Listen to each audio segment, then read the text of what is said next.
Hello guys, gagawin ko nga po pala ang night routine. Ayan nga guys, sabi ko katapos ko pa lang hinamos, kaya pinakita ko nga po pala ang aking susuotin pamatulog. Pamatulog? Hindi nga ngayon pamatulog. Nauwi na naman siya, nagbilang siya pero hindi natupad. Kaya naman naggalit siya, kaya naman inulit niya, kaya naman hala, ito pa rin yun niya.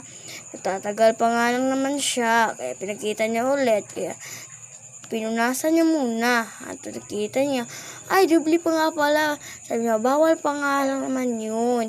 Kaya ayan, imbis na pink kanina, ngayon yellow na. Kasi naisip niya, ang lamig pala na ito, no? Sobrang ganda sa katawan, sobrang fresh.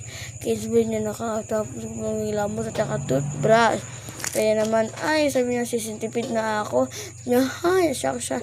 Kasi nga, nahagbo nga yung sandriyo niya. Kaya naman, wait lang natin. Mayroon nga yung horse dyan. Ayun na, dumating na siya. Sabi niya, saya niya. Sana nga, mahagbong pa. Hindi. Ayan nga siya. Napag-cute na naman. Siyempre, pinagsuklayan natin yung kanyang buhok.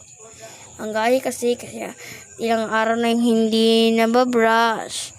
Ayan, makita naman siya. Sabi ko na, mamaya na muna, i-update muna natin siya pagtapos na. Ayan, tapos na pala yung look ko.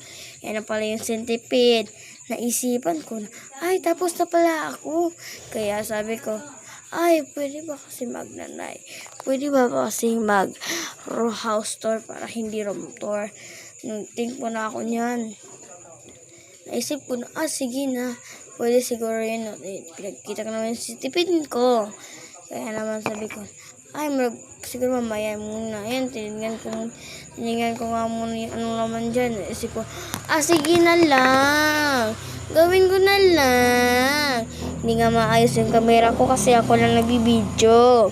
Kaya ayan, sa labas na pala ako. Kung nandiyan nga po kayo sa labas, makikita niyo po yung bahay namin. May gate po, may mga manok, may mga dahon. So, ayan nga po yung gate namin. Pero mga halaman. Yan nga naman yung aming gate. Kaya naman, nandiyan na yung kasi ngayon dyan yung shirt ni tatay. Yan na yung mga gamit namin. Pumasok na pala niya naman yan siya. Bilisan mo pagpasok. So, yun, pinakita niya nga lang naman. Tsaka, bilis nga siya pumasok ulit. Tagal mo pumasok, ha? So, yun. Bye-bye, guys.